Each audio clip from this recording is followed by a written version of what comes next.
It's on YouTube. Okay, link has been sent. So, let me turn you down back. Can you hear me? Yeah, I can hear you. It's fine. Okay. So here we are, 6 days since Trump-mageddon. I'm coming at you live from beautiful Greenville, Alabama. I don't know, I feel a compulsion not to be in any coastal enclaves right now. So I've gone as far away as possible. I don't know. I guess before we get into the conspiracy angle, which I've been thinking about a lot, you'll be the perfect person to consult. I'm just curious, like, what is your general? I mean, so far as you can sort of distill it, what is your just general takeaway on what's gone down recently? Yeah, well, you know, any answer to that focuses on just one thing is not sufficient, right? I mean, I've seen so many takes. I mean, I've seen a lot of terrible takes in the last week, but the ones that are frustrating are the ones where I'm like nodding and saying and you know. First of all, I have to hand it to you. You were more right than me about what was going to happen. One of the few people, you know, who really saw this coming. And last week beforehand, that it seemed to me. I don't know. I mean, it looks like I voted for largely because of, you know, in certain areas Republican surges and a whole lot of showing up to the polls. I mean, that seems pretty persuasive to me. Obviously that's not the whole story, but I mean that's what I've been looking at. That sounds plausible to me. How about you? Yeah, I mean, thank you for that. I mean, a lot of people have been saying, "Oh, you've been vindicated." I mean, but I don't. I mean, if these are the circumstances under which I'm being vindicated, it's not really a happy occasion. I just thought, will tell you you're pro-Trump, which I'm sure is there. So, yeah, I mean, I'm getting that. It's unbelievable the rate of the vitriol at this point. But whatever, I can deal with it. So what, I mean, what was the? I mean, so I'm assuming then you were surprised on election night. I mean, what was the crux of why you were surprised? I mean, you just didn't anticipate the outcome. I mean, was there a specific aspect of what happened that jarred you the most, or was it just kind of a general sense of disbelief?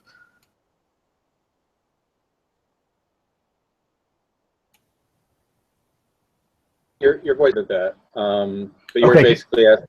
Can you hear me now?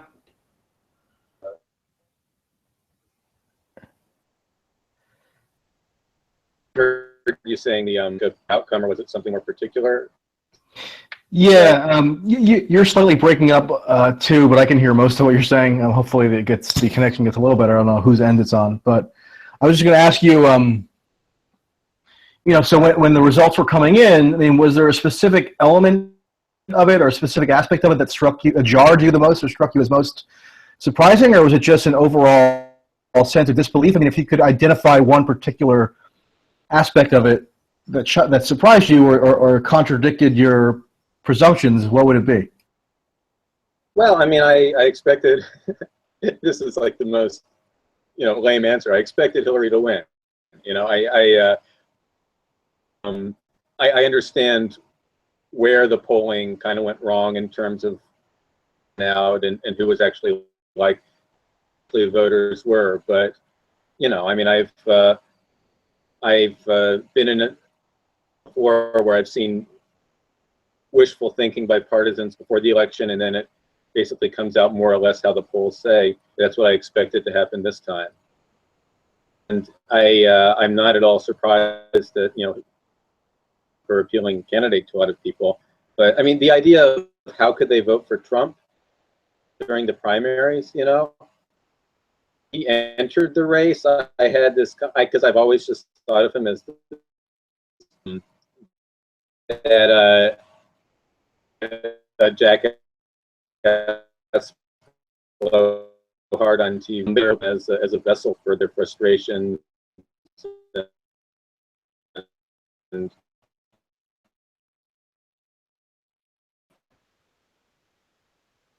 desires, in some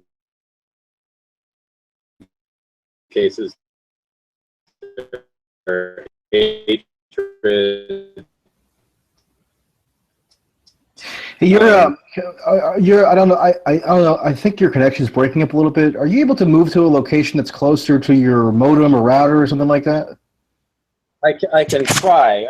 There's a danger that you will hear in the background if I do that. But let me try that. Okay.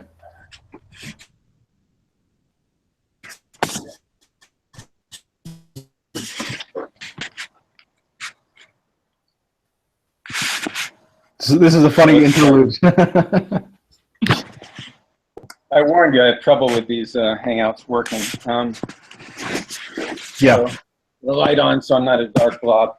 Anyway, did any of that come through what I said? Bits and pieces of it, but now you're coming through better now, so hopefully this works. Okay. Yeah, here, I'll go sit in the office here. Yeah, so I don't know how much of that came through. I don't know if it's worth repeating. But yeah, I mean, I heard, vessel for frustrations and that kind of thing, but I missed most of it. Yeah, I mean, what I was saying there was that I kind of got over the why are people voting for, I can't believe people are voting for Donald Trump thing during the primaries. I mean, when he entered it, I saw him as, this buffoon and so on, and it, just because that's what I've always thought of him as, it's like a blowhard on TV. So, but it became clear pretty early on that a lot of people really saw him as that vessel. And the question was, I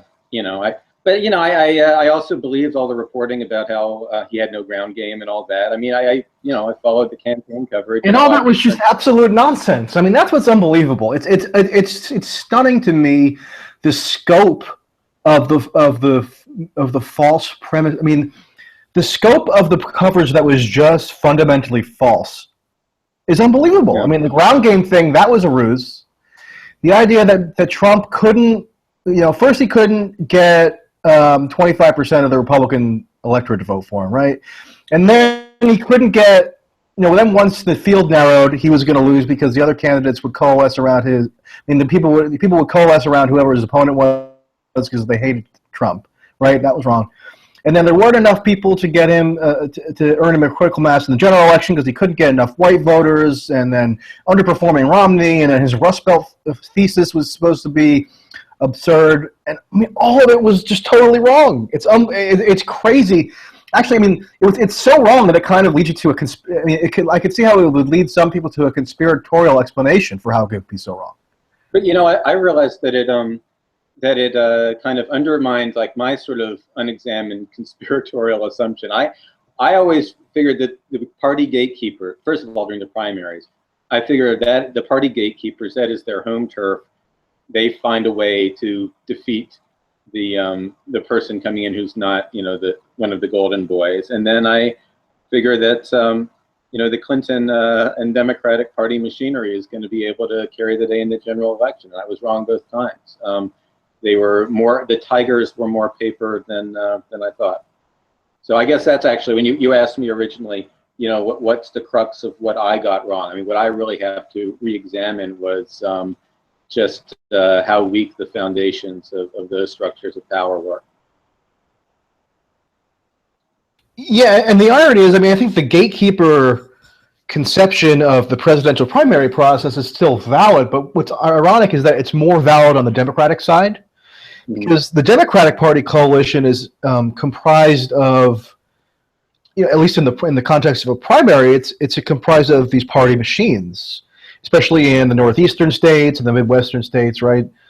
So if Hillary, can get the Kings County Democratic Committee, which is Brooklyn, to back her, I mean, that basically guarantees her the presidential primary in New York. I mean, that's the most powerful political machine, one of the most powerful political machines in the country, and it can activate at a moment's notice. Now, it's not as formidable as it maybe was in decades past, but it still does exist, and it's still, basically functions as it always historically has. But on the Republican side, you don't really have any analogs for that, so it's a little more freewheeling, which is sort of ironic because the people in the Republican electorate are a little more authoritarian-minded. Mhm. But the thing is, at least compared to progressives and leftists, but they don't have those authoritarian structures in place to dictate to them what to do to the degree that the Democrats have. So that's sort of another irony. Well, I mean, you remember how much the fix was in at the GOP convention in 2012, right? And they pushed through all those rules that then wound up. I was there. I was with the main Ron Paul delegates who got screwed over when they were trying to get onto the microphone to to levy an objection with the speaker, and they cut off the microphone. It was dramatic. Yeah, and now, of course, the irony is that those rules then were turned around and worked against the party establishment this time. But yeah, so I mean, I guess that's what I really have to re-examine throughout this whole, because I've always sort of imagined alternative politics, whether it's left-wing, right-wing, libertarian, non-Euclidean, whatever, as something that has to sort of, I mean, it still is something that kind of comes in around the margins, but I never really expected it to flood over everything like that. Now, it's a shame that the person who wrote it is Donald Trump, who is a pretty repellent figure, I think, but with a lot of lousy ideas on most of his policies. But it's going to be interesting. And getting back to what you said about the Democratic Party, what we were all sort of expecting was the Republicans would have their reckoning now, and the Democrats would be looking 4 years down the road. And now, if anything, I think the conventional wisdom has seesawed too far in the other direction. We've got this idea now that the Republicans control everything, and the Democrats are shut out, when in fact, I mean, it's the Democrats are in pretty bruised shape right now, but the Republicans have so many divisions, and it's so easy to see ways that this one-party government could turn out to be fractured into effectively 2 or 3 parties in the federal level in the next few years. Might not happen. A good chance it will. That I think it will. I mean, I think there's going to be assuming that Trump attempts to institute the agenda that he outlined over the course of the campaign. Now, that agenda is sort of just an amorphous blob of his stream of consciousness in a lot of ways. But if you can discern through lines in it, he has said consistently that he wants infrastructure spending. He wants no cuts to Social Security and Medicare. He wants to implement some kind of non-intervention, some strain of non-interventionism. Now it's like a nationalistic, inflected non-interventionism that still entails bombing the shit out of ISIS. But I mean, if you're in the Middle East, it's not non-interventionism. I mean, he wants to bomb the hell out of ISIS or whatever the phrases he kept using. I mean, it's so. Right, but Obama's bombing the hell out of ISIS right now. I mean, so it's like sort of like whatever the. I mean, so Obama's probably in the non-interventionist portion of the Democratic foreign policy consensus. I think Trump will be in the non-interventionist segment of the Republican intervention coalition. So more non-interventionist than the norm, but that doesn't necessarily mean pure non-interventionism. It just means. Yeah, I just trying to, as someone who's like trying to reorient himself towards opposing the new order, I don't want them to be, if we see a U.S. Russian alliance bombing Syria in the next the opening months of 2017, I don't want the labeled non-interventionist being put on that. But you're right. I mean, you're right absolutely that there are degrees of this, and it's if they end up with John Bolton, I mean, I guess now they're saying Giuliani, and who knows what on earth is actually happening. I mean, I don't know how much I would trust any of these leaks at this point. I mean, here's another thing. I mean, you talk about a reckoning. Shouldn't the media be undergoing a reckoning right now? I mean, are we supposed to just kind of blindly trust now the reporting after they were wrong literally every step of the way for a year and a half, 2 years? I mean, first of all, you're absolutely correct. We shouldn't take any of this as a given. And I don't think they've made the decision. And I remember all the leaks about the different vice presidential picks that Trump was going to do, right?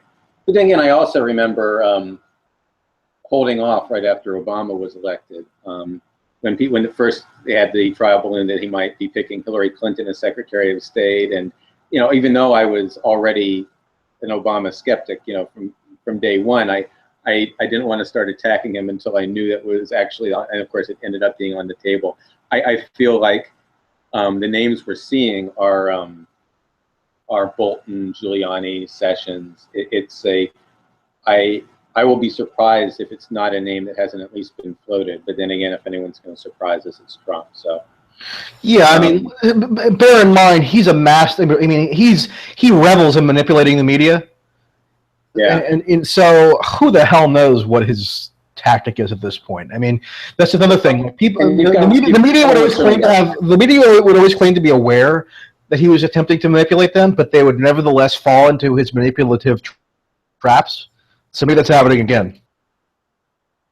Yeah, and there's also almost certainly rival factions that are already leaking what they want to have published right now. So it's not all coming from Trump, for that matter. But yeah. Anyway, you wanted to move on to the conspiracy. Yeah. So I mean, it's funny. So I mean, there's so much about everything that's gone on that's just incredible in so many ways. It's hard to really process it all and distill it. But one thing that I saw today, maybe it was yesterday, was that Trump actually put in a personal phone call to none other than Alex Jones, thanking him for his support. Now, I don't know. I don't even know where to begin. I mean, where would you begin on that one? Yeah, and of course, our source for this is Alex Jones, right? I mean, has anyone else said that that's true? Oh, yeah, I guess maybe that is. I mean, I saw. Yeah, I guess I saw some guy from CBS. I mean, that's funny. Yeah, I mean, the way that that wouldn't surprise me if it happened. But I guess that's the only source at this point. I'm just saying we consider the source. But yeah, I mean, he's been on Alex Jones. He's certainly forged an alliance with Alex Jones. But then again, this is a guy who forged an alliance with the National Enquirer, right? I mean, it's that's the campaign he ran. Conspiracies and but is it fair to say that this is like a mainstreaming of conspiracy theory? Like, is conspiracy theory now just theory? Well, one of my shticks, one of the big themes that I write about is that conspiracy theories are always mainstream. It's just that the mainstream ones aren't always defined as conspiracy theories. Right. So in the election, I mean, the fringy Alex Jones stuff hasn't typically been mainstream, and now the theory is that those theories are mainstream. Right. No. I'm getting to that. I'm just saying that there's you got to be careful with your language, because it's a lot of the, for example, in this election, a lot of the Russia stuff was not treated as conspiracy theories as it came out. Or if you want to get into stuff that pretty much everybody recognizes as nutty now. I mean, like the satanic panic stuff from the 1980s was treated as like a serious story that was embraced by mainstream media, politicians, prosecutors, juries. So there is always, and moral panics often have like a conspiracy component to them, and they're not usually defined as a conspiracy theory until enough time has passed that people look back and it's no longer part of the mainstream. So what we're seeing the mainstreaming of now, or possibly seeing the mainstreaming of now, is not conspiracy theory itself. It's the particular group of conspiracy theorists who had been on the fringe and then attached themselves to Trump. And I keep making these comparisons. Like the historical figure who Trump reminds me of the most is Pappy O'Daniel, who was in the 1930s, who got elected governor of Texas and then went off to the Senate. And when he was governor, he rode into power in a way very similar to Trump. Like, everyone thought he had no chance, but he had these big rallies, got bigger and bigger, and eventually everyone's just copying him, but he still sweeps into office. But once he was in office, he was in this sort of, he didn't know how to pass legislation. He had promised this stuff about a pension and some other changes, abolition of the poll tax to the populace, and he didn't know how to get them through. And what he did know how to do was to keep defining his enemies in terms of a conspiracy against him, even though he's still in power. which we've seen, I mean, for that matter, someone like Hillary Clinton doing in the 90s, but this was in a really heightened way. So you had him putting out calls about alleged fifth columns, asking people to send in their suspicions to the Texas Rangers about who might be a subversive, working for the fascists, for the communists, for the quote-unquote labor racketeers, all his chosen enemies. And this was part of how he kept himself going as someone with a power base. He's defining himself as someone, you can't blame me for being ineffectual and not being able to get through my pension and these other big promises I made, because I am, the powers that be are holding me down. And then the irony is he finally got elected to the Senate, beating LBJ, who was very hard to beat at the beginning of his career, because the actual powers that be were so sick of dealing with him that they stuffed the ballot boxes on his behalf to get him the hell out of the state. So you had some bribery and ballot box stuffing by the liquor industry in Texas. So long way around to saying this is there is precedent for someone who is expressing these kind of very fringy ideas that, I mean, like he would say that the Department of Public Safety, whatever it's called, had met with him with like lists of subversives, and the head of the department said, I don't know what you're talking about. But I mean, he was able to keep this kind of rhetoric going and to work it to his advantage. And so I could imagine Trump, especially if he finds himself isolated from Republicans on the Hill, trying to play that game. And I'm sure there will be, genuine intrigue you can point to as well. I mean, which you were getting to before. I mean, there's going to be people pushing back against, some of the trade and foreign policy ideas that he's called for, assuming he actually makes some sort of push for them. Go ahead. Yeah, that's an interesting historical analog. That's what I was going to say. I'm getting a little feedback here on my voice. I'm sorry. Do you have headphones by any chance? It is absolutely. What's that? Are you wearing headphones by any chance? No, I'm not. Do you have headphones available? No. Okay. All right. Now the feedback is gone now. Okay, that's good. Yeah, I mean, that's an interesting historical analog you bring up. I mean, one thing that I've noticed that Trump seems to do tactically in terms of his the way he deploys conspiratorial thinking is he'll kind of drum up a theory and he'll kind of reify it into some kind of theme that he touches on. And then he'll sort of turn it around and accuse others of propagating that same theory. And sometimes there's a kernel of truth to it, and sometimes it's not, but it's always very self-serving, obviously. So, I mean, the birther thing is a perfect example. I mean, say again. So the birther thing was a perfect example, because when he finally determined that he was going to have to address it over the course of the general election campaign, he said, "Can you hear me?" Yeah. Oh, okay. Just want to make sure. He said, okay, the way that he figured he was going to address the birther theory finally after avoiding it for most of the campaign was he was going to blame Hillary for starting it.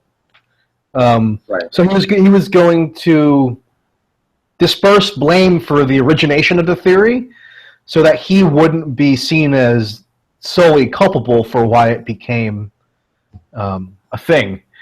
And, to some degree that worked because there were elements of truth to what he was saying. Like Sidney Blumenthal really did, behind the scenes, go around seeding certain notions that were tangentially related to the birther theory, even if he wasn't explicitly a birther, like going around recommending the journalists travel to Kenya and investigate potential familial ties between Obama and Islamic extremist groups, and that kind of thing. And Sidney Blumenthal was just kind of a shady character to begin with, and then Trump even ended up bring Sidney Blumenthal up, I think, in two of the three debates, which is just crazy. But he'll do that, and then another thing is with the rigging issue. So he floated the theory that, if he were to lose, it would be because there was some rigging going on. And the notion of rigging was always sort of nebulous, I mean, it was always some combination of like potentially just old-fashioned ballot stuffing, but also, this notion that the deck is stacked against him, the media is against him, and that's somehow rigging. So he's able to kind of like fuse like different sort of elements of conspiratorial inclination into this like single sort of like semi-unified, self-serving, I don't know what you would even call it, just sort of explanation of reality. That's just, the Berkeley thing is really interesting because, well, it's not true that Hillary started it. I mean, in fact, the most complete effort I've seen to sort of nail down where it started, it's not completely proven, but it makes a pretty good case that it began with someone mistaking a hypothetical in a comment thread of the Bullock conspiracy of all places. But it's absolutely, I mean, when you look, I assume you saw the press release that Trump's people put out when they were sort of trying to pin it on Hillary. Yeah. And they pointed to this memo from March 2007 by Mark Penn. And if you read the memo, I mean, it didn't even bring up birtherism at all, right? So this is another great case of like Trump getting his facts wrong or not caring about the facts or just figuring people won't click on it. But it did translate. We should cast Obama as like vaguely foreign, right?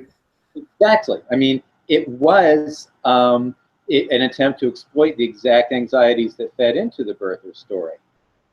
And so, I mean, just as the birther rumor served as sort of a stand-in for a bunch of anxieties about alien influence, I think the debate about that rumor was ultimately about the ways that political figures cynically manipulate those anxieties. And Trump, it's in no sense excusing Trump because he's the one who went completely over the top with it. But it's absolutely true that Clinton had done that before in the 2008 primary. I mean, part of my sort of ongoing distaste for Hillary Clinton, reflects, remembering that primary and some of the stuff that was getting slung around. Yeah, that's why. This is why Hillary was, in some sense, the perfect opponent for Trump, because even if you couldn't directly pin the initial propagation of the birther conspiracy on her directly, there was enough sleaze just in the ether around her that there's like a plausible case that some elements of it could be attributable to her. Like Sidney Blumenthal was a paid employee of the 2008 campaign. I mean, that's why they sort of like, if Bernie Sanders had been running against Trump, Trump would have no plausible case at all that Bernie started the birther rumor, right? But Hillary sort of gave him ammunition. Yeah, Sidney Blumenthal was sort of the Roger Stone of the Hillary Clinton campaign, and it's I've sort of had like visions of like a rebooted Crossfire with the two of them, just to give me something to write about. But yeah, it's and there is a real way in which Clinton. I mean, this is. I think for a lot of the campaign, Trump became this kind of.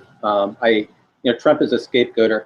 He became, and I'm using the word in not the way it usually is used, a sort of a scapegoat figure himself. And I mean that in sort of your classic biblical sense of someone that you put the sins of the community on his head and send him out. Here was someone who was so extreme in his ability to play with these absurd stories and with racial resentment and fear of the outsider and the foreign and all these these things that you have this history of in the Hillary Clinton camp and the Democratic Party in general.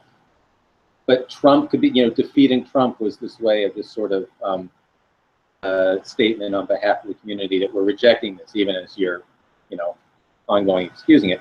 But if that's the case, it got out of control because he wound up getting elected. And I keep thinking back to how the Clinton camp wanted to run against him. He was one of the three candidates, like him, Cruz, and was it Carson, that they said would be. They deliberately propped him up because they thought that he could discredit by association Rubio and Jeb.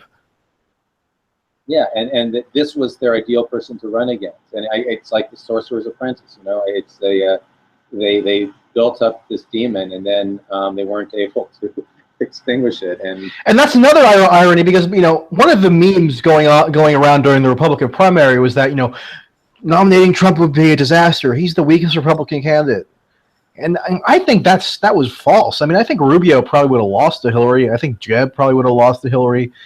I mean, the reason why Trump won was because he animated segments of the electorate that either hadn't voted in previous cycles or had voted for Obama.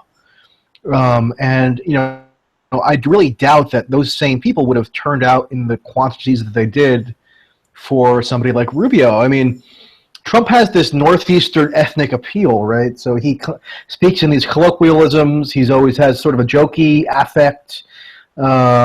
He speaks to people who are fed up with politicians, and like Rubio is this quintessential politician type figure. And Jeb, I mean, give me a break. I mean, look at Trump's. Trump ran up I mean, I just looked at this.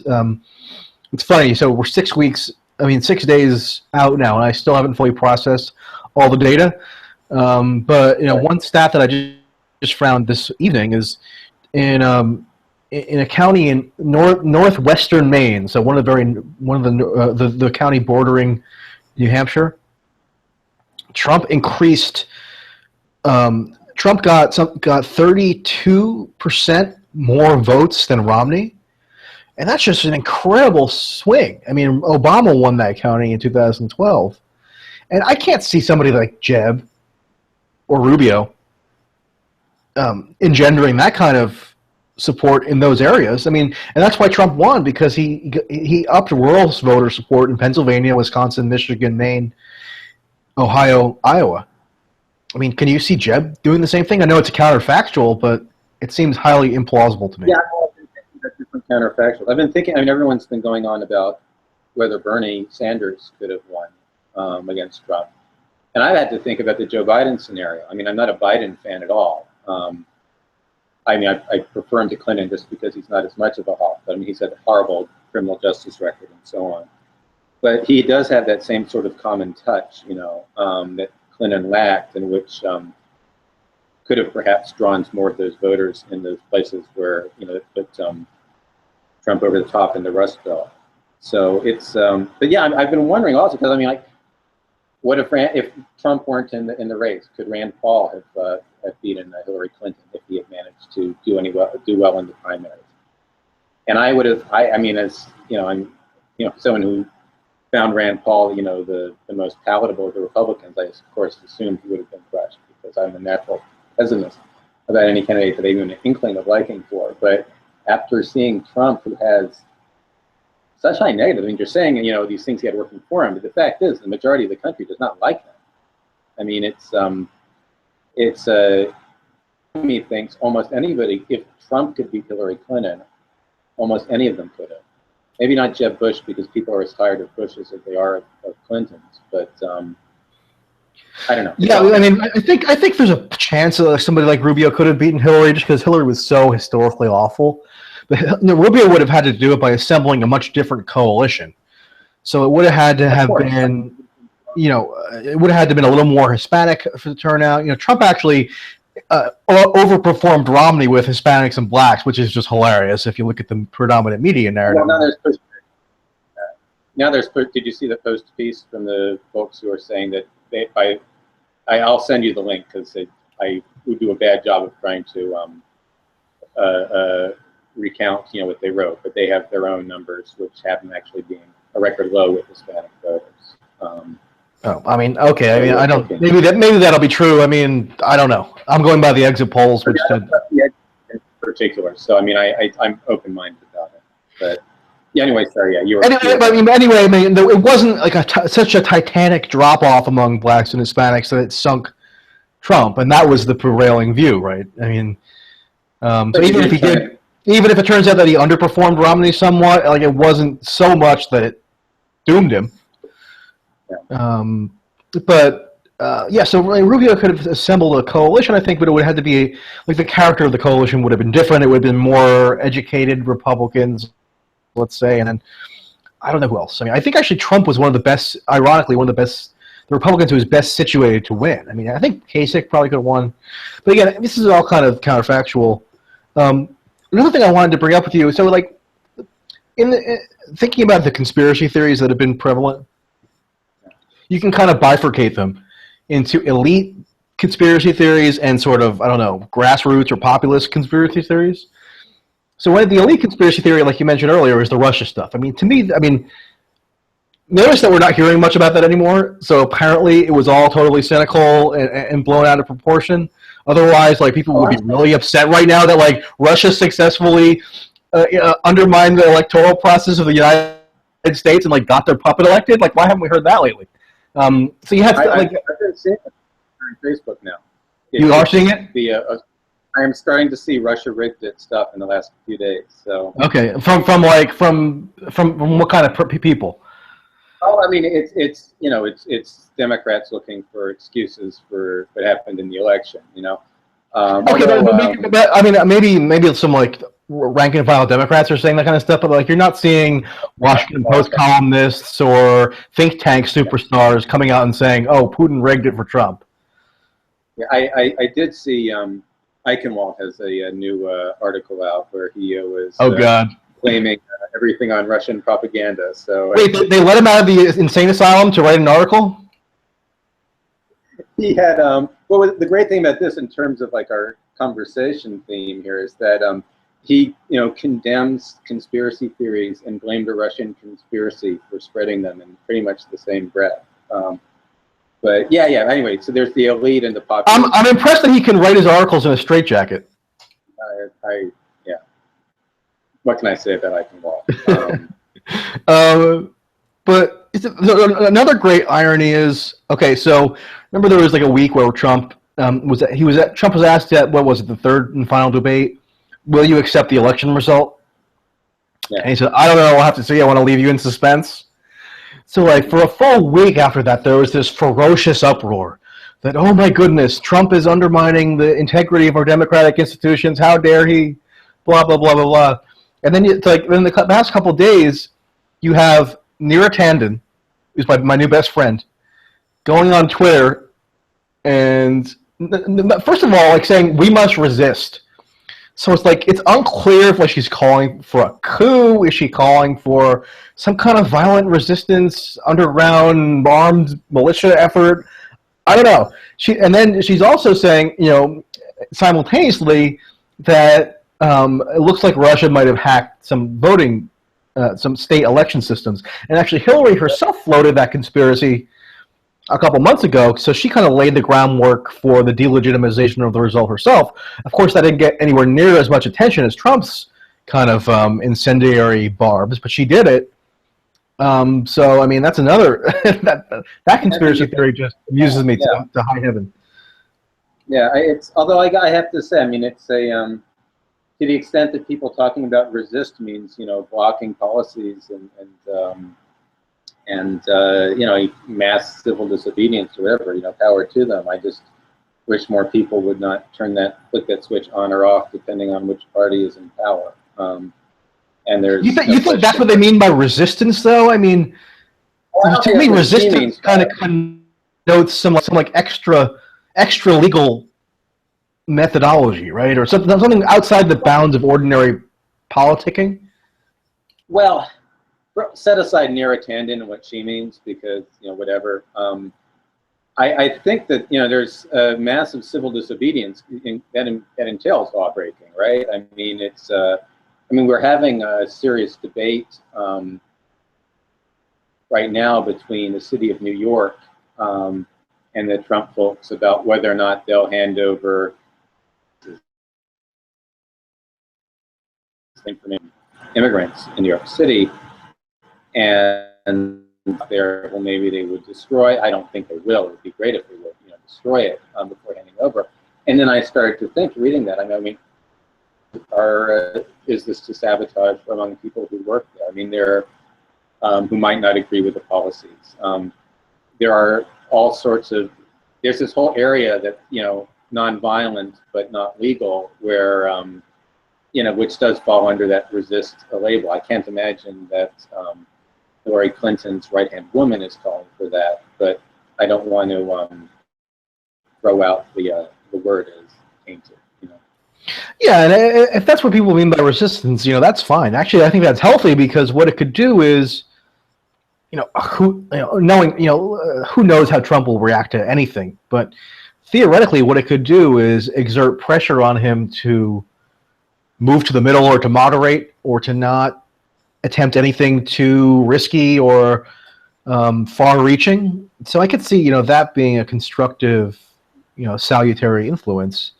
But then here's another idea of resistance that's being floated. So this guy, Joss Whedon, you know him? Yeah. He Not put a. personally. Okay, you didn't happen to see his tweet today, did you? I don't remember what it was. I saw. Yeah, I screenshotted it. He says, "This is simple. Trump cannot be allowed a term in office. It's not about 2018. It's right now." So Joss Whedon, who spent $500,000 to defeat Trump, so maybe he just wants a refund, but I don't know. He wants to now. It's like based on what he put out here, and this is an influential person. He wants to extra legally block Trump from entering office. So I think there could be some kind of skullduggery around the Electoral College, the electors. I wouldn't rule that out. I mean, I don't think it would work, but I think there's going to be a push for it. There's a push for it, and I expect there to. First of all, I expect those people in Washington to say, screw it, we're not, it's now we're not going to vote for Hillary. The Washington state electors who talked about it, and tend to vote for Bernie Sanders or Jill Stein or whoever. And I wouldn't be surprised if one or two Republican electors decide not to vote for Trump. But the idea of there being any successful push in the Electoral College just seems so far-fetched to me. I just can't imagine that actually being managed to be organized, especially since you've got to organize Republican electors to do that, and it's not like just a few on the margin. You need we've got 290 now, not counting Michigan. So, I mean, you're talking about dozens, and that's just not plausible. If he does, yeah, but then again, not a lot about what's transpired has seemed plausible, prior to it transpiring. So who knows? I'd be even more surprised at that than I was at Trump winning the election last week. Let's just say that. Yeah. So I mean, what do you think in terms of the discourse of this election? I mean, can you identify any? I mean, what conspiracy? And I know we have to be careful about how we use the word conspiracy, but I mean, what sort of mode of conspiratorial thinking do you think has become predominant in the past couple months that maybe wasn't predominant before? Like in my discussions with ordinary voters, so I've been on the road now for 2 weeks, Pennsylvania, Ohio, North Carolina, and now I'm in Alabama. A lot of them, even if they supported Trump, they think something weird happened here, where there was some deal struck, or there was something a lot of them thought that I don't know. They can't fully crystallize what it is that they think went awry, but they feel like the process which led to this outcome wasn't fully above board. Like there was some kind of weird behind the scenes machination, that gave rise to it. And there are a bit different variations of that depending who you talk to, but people just can't fully believe that it's happened. Right. Still, and they're trying to fish for different kind of harebrained sort of explanations. I mean, are you finding that? Yeah, I mean, I'm seeing weird storylines pop up. I'm sure you're hearing much more than me because you've been out there on the road, and I haven't been interviewing ordinary voters since the summer because it's not what I usually do. But it's yeah, I mean, I expect to see a lot of it just because there's so much uncertainty. It's I mean, we're at this situation now where it's plausible to imagine Trump going forward as this sort of horrible strongman figure, and it's also very plausible to imagine him being so ineffectual, incompetent at the job that, in effect, he's less of a strongman than usual, just because of the way he's hemmed in by the office and by his own limitations. And you that wide, of possibilities, and so much uncertainty about how other Republicans will react, and so on. It's just people go wild with speculations. I mean, people speculate all the time, but when there's more uncertainty, there's more speculation. Although we're at least moving away from, there's always conspiracy theories in an election, just because there's always, there's always conspiring in an election, right? I mean, normal politics has so much people meeting behind closed doors and cutting secret deals and so on that it's just baked into the punditry that people are speculating about that.